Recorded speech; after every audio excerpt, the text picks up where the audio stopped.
Hi everyone, my name is Yuvi and I'm a second-year master's student at the University of British Columbia.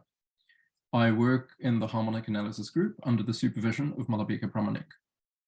My presentation today will be based on a paper I wrote last year together with my friends Laurestine and Bradford, who's a PhD student in the McGill Department of Linguistics, and Hannah Kohut, who recently graduated from the UBC with a master's in mathematics. Our work concerns the existence of patterns inside large sets. Before I state our result, allow me to set the stage. Suppose that you're out for a walk at night in your favorite part of the countryside. If you're lucky and there's no cloud cover that night, you might look up at the sky, see a huge portion of it, and find it filled with stars. And among those stars, you might recognize some constellations. In this setting, you can think of the night sky, at this large portion of the night sky, as being a very big set. And inside this set, you can observe many patterns, many constellations. If you weren't in the mood to go outside that night, and if you stayed indoors in your living room, and if your living room window was fairly small, then you would still see a portion of the night sky, but this much smaller portion of the night sky need not contain many interesting constellations, right? So you might see a few stars, but we have no reason a priori to believe that the collection of patterns that you would observe from your living room window would be quite as diverse as the collection that you would observe if you were out at night. So it seems that a small set should not contain much structure, whereas a large set can be expected to contain many patterns. Well, we're getting ahead of ourselves here. You could have been out at night, and maybe it's not that cloudy, but there are some clouds up in the sky, and those clouds just happen to be in exactly the wrong places, meaning you're looking up at the sky and still looking at a big portion of the sky, but there's clouds exactly where the constellations should be. Now, of course, you'll tell me this is unlikely, but hypothetically, you could be looking at a very big piece of the sky that just doesn't contain much structure, that just doesn't contain many patterns. The world where I'd like to take you in this presentation is like this, by which I mean I'd like to take you in a world where we consider very, very large objects that somehow fail to contain a lot of structure, a lot of patterns. In particular, I would like to tell you about work that I've done concerning the construction of very large anomalies like this one, so very large sets that do not contain arithmetic progressions. The problem of proving the existence of large sets that do not contain arithmetic progressions as subsets has been around for so many years and taken so many different forms that I cannot possibly hope to give you a comprehensive overview of its history in this presentation. But nevertheless, I would like to mention a few landmark results that I have found particularly inspiring. First, in the integers, we have the work of Berend from 1946, who constructed subsets of the integers with large cardinality, but that do not contain three-term arithmetic progressions. In 1972, we have the work of Wagstaff, who showed that it is possible to construct sets of positive upper density, actually of prescribed upper density. So choose any density between 0 and one can find a set with that density, but that does not contain any infinitely long arithmetic progression. This result stands in contrast with Zimerides' theorem, which says that any subset of the integers with positive upper density must contain a k-term arithmetic progression for every k. Leaving the integers and going over to the real line, we have the work of Chiletti from 2008, who constructed sets of full Hausdorff dimension in the reals, so Hausdorff dimension 1, but that do not contain three-term arithmetic progressions. More recently, in 2017, Schmöken showed that it is possible to construct sets with full Hausdorff dimension and full Fourier dimension, so Salem sets with dimension 1, that do not contain three-term arithmetic progressions. Leaving the fractal regime and taking a look at sets with measure, I should also mention the Erdős similarity problem from 1974. It can be stated as follows. Suppose that P is some infinite set. Does there exist a subset S of the real line whose Lebesgue measure is positive, but that does not contain any affine copy of P? In 1984, Falconer showed that if P is a sequence that is going to zero slowly, then the answer to the Erdős similarity problem is yes. But the problem still remains open to this day, when P is a sequence that's going to zero rapidly. In particular, the problem is still open when P is the sequence 1 over 2 to the I for I in the naturals. The starting point of our work is the following theorem, which was already known to Erdős. It says, if a subset S of the real line has positive Lebesgue measure, then it must contain arbitrarily long finite arithmetic progressions. What this means is that for any arbitrary finite integer k, if S is a set of positive Lebesgue measure, then it must contain k plus 1 points of the form x, x plus delta, x plus 2 delta, all the way up to x plus k delta, where delta here is some positive real number, which I'm going to call the gap length of the arithmetic progression. In view of this result, it is natural to ask whether something similar can be said about infinitely long arithmetic progressions. So what I mean is, can we find a condition on S that would guarantee that it contains a subset of the form x plus delta n, where n is the set of all non-negative integers? Positive measure is no longer a sufficient condition. To see this, just take the interval 0, 1, then it has positive measure, measure 1, but it cannot, but because it's bounded, it cannot contain a set that is unbounded as a subset. A little bit more interesting is the fact that infinite measure sets need not contain infinitely long arithmetic progressions. To see this, consider, for example, the set S, which I'm defining here as the disjoint union of intervals of the form n squared to n squared plus 1, where n ranges over the positive integers.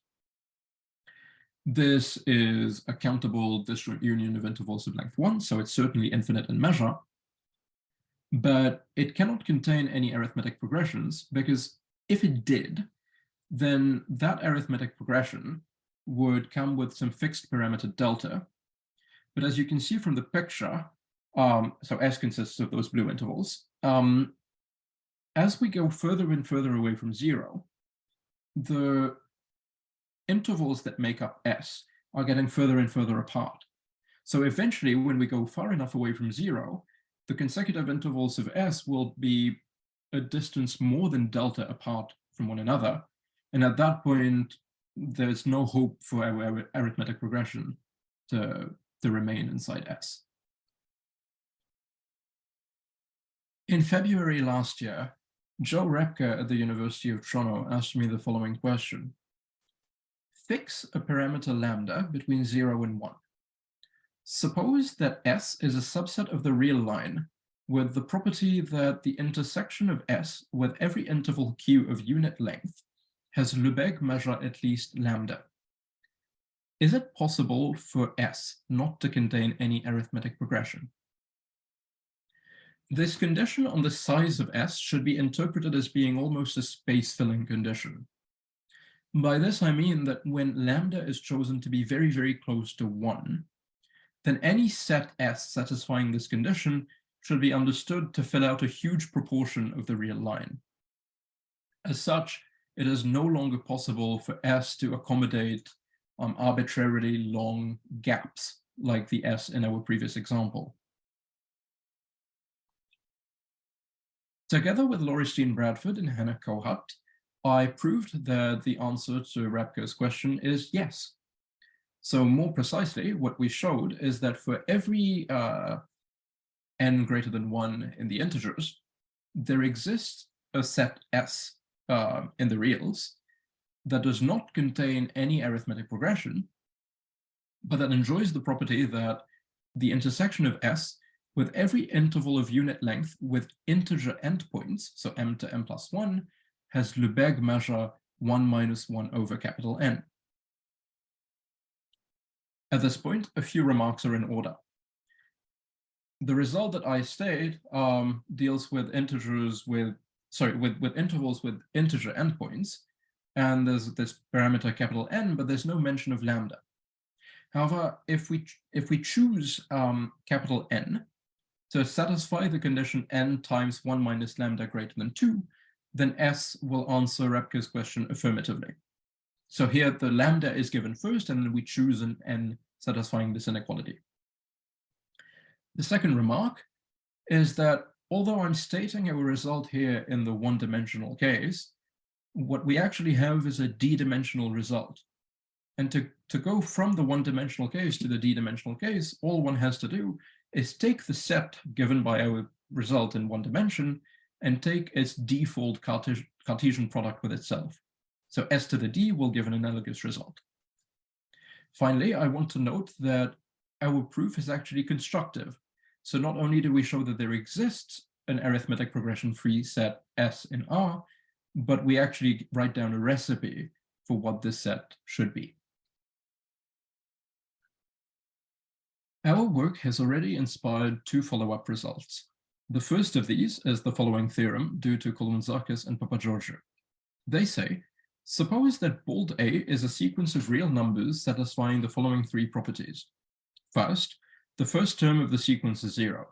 Second, the consecutive differences of terms of the sequence are at least 1. And third, the sequence grows sub-exponentially. Then, for any parameter lambda between 0 and 1, Koulontzakis and Papageorgiou show that there exists a subset S of the real line whose intersection with every interval of the form m to m plus 1 has Lebesgue measure at least lambda, but such that S does not contain any affine copy of bold A. The methods used in proving this theorem are probabilistic. So Koulontzakis and Papageorgiou are able to show that there exists a set S satisfying these properties, but their proof does not allow one to write down what this set would be. On the other hand, their theorem covers a very, very broad range of sequences. So for example, when the little n's in the sequence bold A are just n, then bold A is just the set of natural numbers, and they retrieve the theorem proved by Laurestine, Hannah, and myself.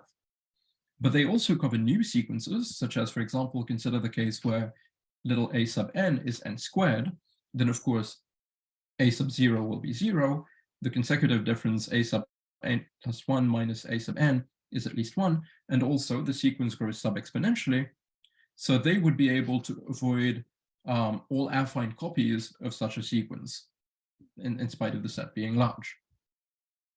For an example of a sequence that is not covered by Koulontzakis and Papageorgiou's result, consider the case that little a sub n is 2 to the n. Then bold A is now a geometric progression, so it grows very quickly. And we can see that if we take log of both sides in this equality, then the third condition of Koulontzakis and Papageorgiou's theorem will not be satisfied. Morally, we should think of sequences of rapid growth as being sparser than sequences of slow growth, and therefore being harder to avoid up to a similarity transformation. This is because for us, the problem of avoidance comes down to showing that there is some term in the affine transformation of the sequence that is not contained inside our set S. When the sequence is not sparse, we have many, many terms that we can hope to avoid. But when the sequence grows rapidly and is sparse, then we actually have to do some work to find a point that we can avoid. The second result that was inspired by our work is the following theorem due to Bergen, Goldberg, Kellety, McMahon, and Wang. They show that if bold A is a sequence of real numbers satisfying conditions similar to the ones in Koulontzakis and Papageorgiou's theorem, then there exists a subset S of the real line containing no affine copy of bold A, but at this time, the intersection of S with every interval of the form m to m plus 1 has Lebesgue measure tending to 1 as m goes to infinity, which means that as we go further and further away from the origin, the set S in this theorem fills up more and more space. In this next part of my presentation, I want to explain to you the key ideas that underlie the construction appearing in our paper. Rather than show you the construction itself, I will restrict my attention to some extreme examples that contain all of the important ideas. For a start, let me limit the capital N that appears in our theorem to 3.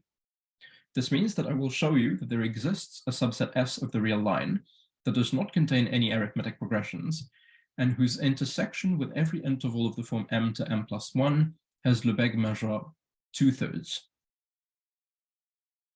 The first step in our argument is a reduction. Observe that a set S is free of arithmetic progressions if it does not contain any arithmetic progressions with rational gap length, and also if it does not contain any arithmetic progressions with irrational gap length.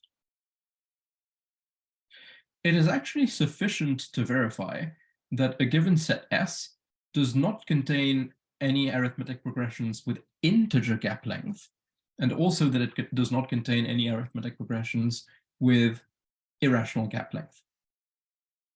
So why can we trade the rationals for the integers? Well, let's observe that every arithmetic progression with rational gap length actually contains a subsequence that is also an arithmetic progression, but has integer gap length. What this will do for us is that if we can show that S avoids, so does not contain, any arithmetic progression with integer gap, then it certainly can't contain any arithmetic progression with rational gap, because if it did, then it would also contain the subsequence with integer gap. So why is the statement on this slide true? Well, consider the arithmetic progression that I've drawn here in blue. So a sequence of blue dots whose gap length is 2/3. If we start at the first dot and take 3 steps to the right, so if we take a number of steps equal to the denominator of that fraction that was our gap length, then we'll obtain a new dot, which I've drawn here in yellow, whose distance from the first dot is equal to the numerator of that fraction. So it's a distance of 2 away. We can keep repeating this process, so taking 3 steps down the sequence and taking that dot to extract a subsequence of the arithmetic progression that will have gap length 2. More generally, if the arithmetic progression that we started with had gap length p over q, then we can extract a subsequence by walking q steps and taking whatever point we land at. And this will be an arithmetic progression with gap length p, where p is an integer. All right, so let me now describe the construction of a large set that does not contain any arithmetic progressions with integer gap lengths. In order to make this construction easy to visualize, I will draw the real line in this column form here. So I have the interval 0 to 1, and underneath it the interval 1 to 2, and underneath it the interval 2 to 3, and so on and so forth.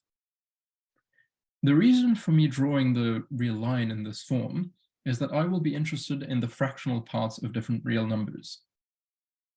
So let's recall that if we have any real number, so say pi, for example, then the fractional part of that number is simply the number itself minus the greatest integer that comes before that number. So here we would need to look at pi minus 3.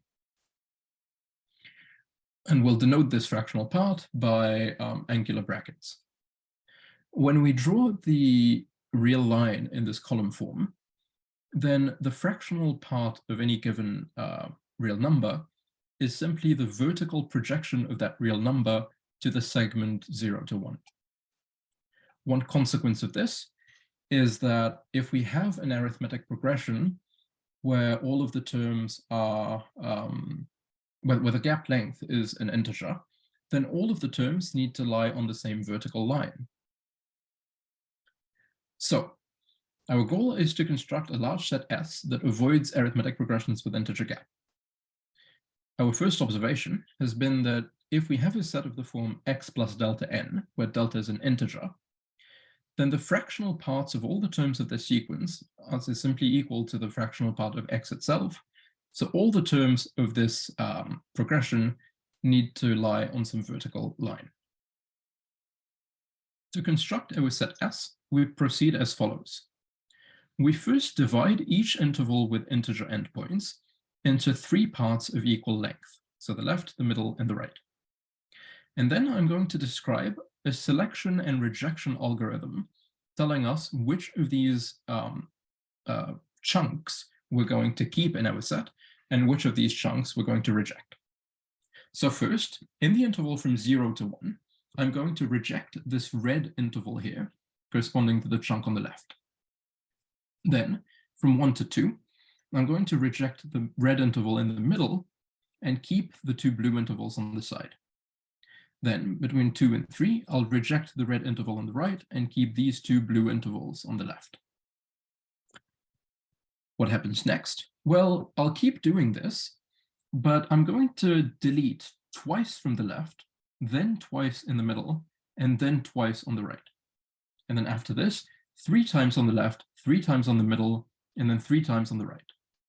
And I'm going to keep going, increasing by 1 each time. So 4 times on the left, 4 times in the middle, 4 times on the right, then 5 on the left, and so on. You should picture the real line, so this infinitely long column, as now having a bunch of stripes.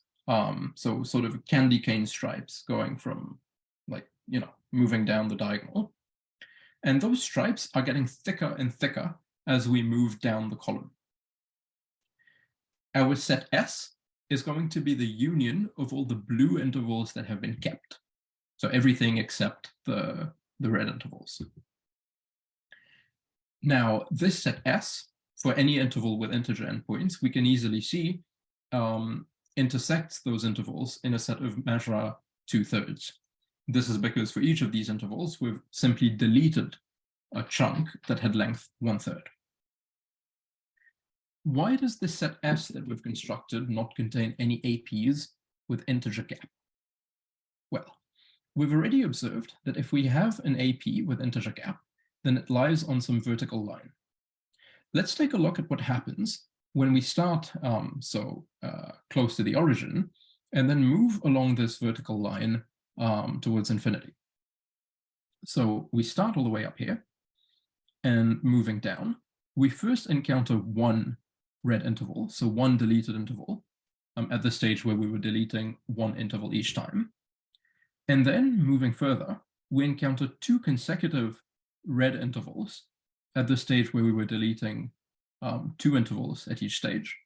And then you can imagine that if we were to continue moving down this infinitely long column, we will then encounter 3 consecutive red intervals, then 4 consecutive red intervals, then 5 and 6, and so on. What does this do for us? Well, given any arithmetic progression, this progression comes with a fixed number delta, so the gap length. The gap length can be thought of as how far we need to jump to go from one term of the arithmetic progression to the next.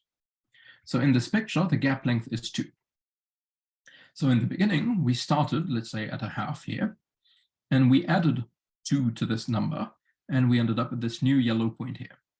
Notice that because we were adding 2, we easily crossed over this single red deleted interval. So 2 was enough to jump over this. And then if we add 2 to this new point, well, we're still in a safe zone. So we're still in the blue selected part. And we end up with this new dot. But now when we add 2, notice that we fall into this red region, which is not in our set. So this means that this progression already cannot be contained in S, because we have found a point of the sequence that lies outside of S. So what happened here? The number of intervals that we had to jump over, so we had to jump over 2 intervals, was equal to how far we can jump from one point to the next in our sequence. So it was equal to the gap length. So this means that if we take any point, so if we take the largest point that comes before these two consecutive intervals, then any next point must necessarily fall inside one of those red intervals. In other words, we can't jump far enough anymore. Something like this will happen no matter what arithmetic progression we take and no matter how large the gap length is. This is because this gap length is a fixed quantity, but as we move down the vertical line, we encounter gaps that are getting larger and larger. Eventually, we will encounter a number of red intervals, a number of consecutive red intervals that exceeds the integer gap length of our arithmetic progression, and we will no longer be able to jump over these gaps and land in the safe blue zone. So let's just say this again. We started assuming for contradiction that our set S contained some arithmetic progression with integer gap length. We noticed that all of these terms need to lie on some vertical line, but the intersection of S with this line has gaps of every size, because these gaps are growing as we go off to infinity. The upshot is that if we construct a set S whose gaps form this thick candy cane stripe type picture, then the set S will not be able to contain x plus delta n, where delta is an integer. Let me now describe the construction of a large set S that avoids arithmetic progressions with irrational gap length. Once again, I'm going to start by drawing my real line in this column form, 0, 1, and then underneath it 1, 2, and so on. And I'm going to chop up each interval with integer endpoints into 3 equal parts. This time, my selection and rejection algorithm is going to be a lot simpler, however. So I'm going to systematically reject the leftmost chunk of each interval and keep the remaining 2. So here, I've deleted this red interval and kept these 2 blue ones, then deleted this red interval and kept the next 2 blue ones, and so on and so forth. The set S that I obtain, so the union of the blue intervals, clearly has length 2/3 at each level. But why does this set not contain any arithmetic progression with irrational gap length? Well, suppose for contradiction that it does, so it contains some x plus delta n. It is known, it can be shown directly, or it can be deduced from Weil's polynomial equidistribution theorem, that the sequence obtained by taking the fractional parts of all the terms of the sequence x plus delta n is actually equidistributed on 0, 1. What this means is that the proportion of the terms of the sequence of fractional parts that falls in any subinterval of 0, 1 is proportional to the length of that subinterval of 0, 1.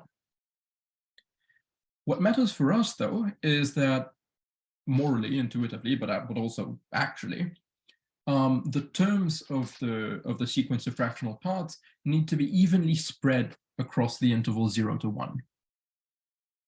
This means that the terms can't possibly all miss out the interval 0 to 1/3. But this is already a problem for us, because in order for the AP to be contained in the set, then all of the points of the AP need to be somewhere in this blue region. But we know that because the delta is irrational, about 1/3 of the terms of the arithmetic progression need to be projected when we take the fractional parts to this red interval 0 to 1/3. So this is a contradiction, and S cannot contain any AP with irrational gap. The moral here is that if S is a set that always avoids intervals of the form 0 to 1/3 plus m for every integer m, then the sequence of fractional parts of any arithmetic progression contained in S cannot be equidistributed modulo 1. The set S that we construct in our paper avoids all arithmetic progressions, regardless of whether those progressions have rational or irrational gap. In order to achieve this, the construction that we describe there combines the geometric features of both of the extreme examples that I've shown you here. So this means that the set that we construct has this candy cane stripe property going on, which allows it to avoid arithmetic progressions with integer gap. But it also has the property that it avoids the same vertical column for a very, very long time. And this will allow it to avoid arithmetic progressions with irrational gap by breaking the equidistribution property of the sequence of fractional parts. As I've said before, I will not show you this final construction because it would be a little bit tricky to draw, but I will let you refer to our paper. The link should be in the video description to see how we've achieved this. Okay, so what's next? I've described to you one specific construction that yields sets that avoid one specific type of sequence, arithmetic progressions. It is natural to ask how flexible this construction is. So what this means is, if you were to give me some different type of sequence, is it possible for me to modify the construction that I've described to produce large sets that avoid the sequences of the type that you've given me? Another two natural questions actually grow out of the work of Koulontzakis and Papageorgiou. So they've shown that it's possible to find large sets of the real line that avoid sequences that grow sub-exponentially, but we might be interested in finding a recipe for writing down such sets. Another natural question is to ask whether the speed limit imposed in the result, so sub-exponential growth, is actually necessary. So can we construct, or can we find, large sets that avoid sequences that grow super exponentially? As a specific example, can we find a large set that avoids geometric progressions, for example? In closing, I would like to leave you with a link to our paper, which is available on the archive. My contact information should be in the video description, so please reach out to me if you have questions or comments. I'm always happy to talk about this. Thank you for your attention.